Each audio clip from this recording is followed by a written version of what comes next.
여러분, 미국 증시가 하락했다.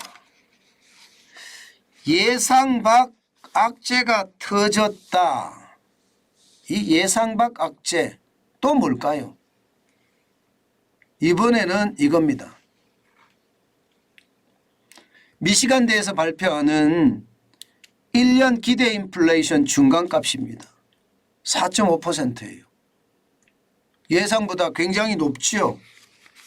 이게 떨어질 거다 이런 예상이 많았는데 시장에서도 이게 기대 인플레이션이 좀 많이 떨어질 거다 예상을 했거든요.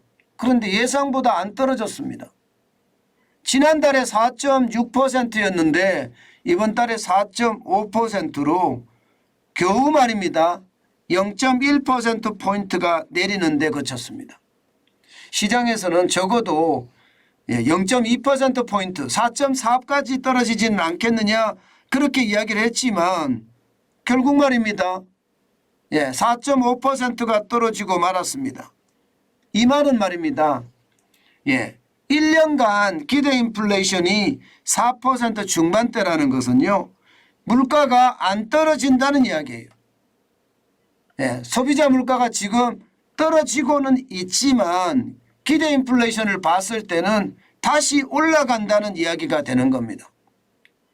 그러니까 이게 자체가 예상 밖이다.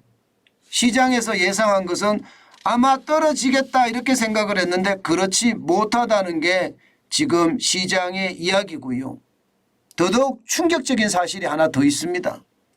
이게 1년 기대 인플레이션, 단기 기대 인플레이션은 1년 기대 인플레이션이거든요. 장기 기대 인플레이션은 굉장히 많이 올랐어요. 장기 기대 인플레이션은 5년 기대 인플레이션입니다. 3.2% 기록하고 있습니다. 전달이 3%였거든요. 거기에 비하면 0.2%포인트가 올랐습니다. 시장은요 이거 떨어질 줄 알았거든요.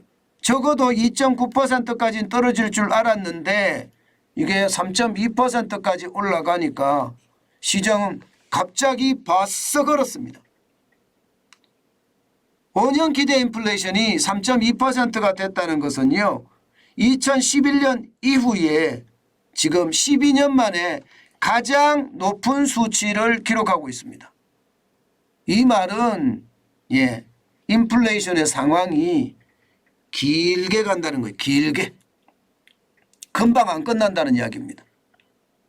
제가 여러분들에게 L자형 침체가 오래 간다고 말씀드린 거하고 괴를 같이 하죠.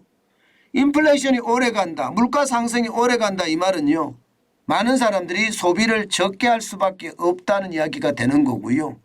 그 바람에 저성장을 가져올 수밖에 없다. 이렇게 되면 스태그플레이션의 공포가 커진다. 이렇게까지 해석할 수 있는 부분입니다. 제가 여러분에게 계속해서 말씀드려왔던 L자형 침체가 실제로 본격화되는 것은 아닐까 이런 얘기가 나오는 거죠. 게다가 시장은요. 미국 국가부도에 대한 위험성도 지금 굉장히 많이 나타내고 있습니다. 오죽했으면 JP모건 체이스 제이미 다이먼 회장 이분이 월가의 황제라고 이야기했죠. 이분은요. 워룸이라고 해서요. 비상사태를 대비하는 그런 회의를 앞으로 자주 개최하겠다. 심지어 연방의 부채 한도가 이게 조정이 되지 않으면 분명히 기술적 위기가 올 수 있다. 이런 이야기도 했거든요. 다시 말해서 시기를 너무 데드라인을 끝까지 갖고 갔을 때는요. 이게 여야의 타협은 일어나겠지만 데드라인을 굉장히 끝까지 갖고 갔을 때는 그에 대한 충격이 시장에 미친다는 이야기입니다. 이런 시장의 이야기가 계속해서 돌고 있으니까 시장은 불안할 수밖에 없습니다. 여기에다가 은행 위기에 대한 조짐도 심상치 않습니다. 당장 말입니다. 팩웨스트 뱅코프도 오늘도 주가가 떨어졌습니다. 그러다 보니 시장에는요. 지역은행에 대한 위기감이 또 커진다 이렇게까지 이야기할 수가 있습니다. 그야말로 시장의 대혼란이죠. 대혼란입니다. 그러다 보니까 시장 전체적으로는요 분위기가 싸합니다. 지금 보시다시피 장 막판에 가서는 좀 살렸습니다. 나스닥이라면 기술주 중심입니다. 시작은 화려하게 했으나 장이 되면서 장중으로 가면 갈수록 더 떨어졌고요. 막판에 약간 올렸지만 결국은 마이너스로 마감을 했습니다. 0.36이 떨어졌고요. 43.77이 빠져서 12,284.74로 마감을 했습니다.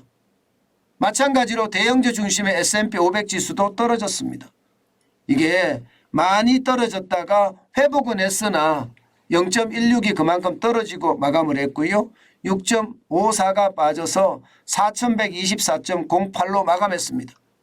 또한 말입니다. 블루칩 중심의 다우산업지수는 약보합으로 마감을 했습니다. 0.03% 떨어진 데서 마감을 했고요.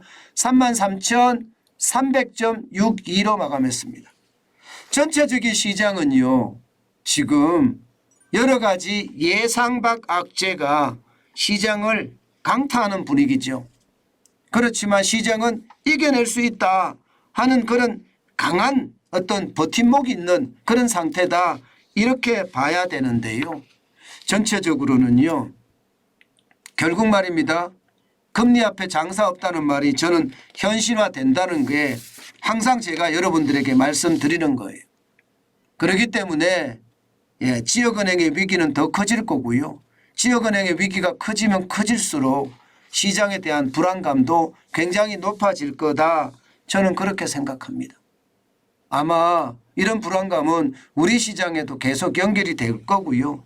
우리 시장의 어떤 변동폭도 월요일부터도 또 생기지 않을까 그런 전망까지 해봅니다. 제일 중요한 것은요. 이 시장의 안정성이 빨리 담보가 돼야 되는데 그렇지가 못해요. 시장의 안정성이 빨리 담보가 되려고 그러면 금리가 동결되고 떨어진다는 그런 신호가 나와야 되는데 아직 그런 신호가 많지 않은 걸 봐서는요. 시장의 위험성이 계속해서 롤러코스터 장세를 탈 거다. 이게 현재까지의 전망이 아닌가 생각해 봅니다.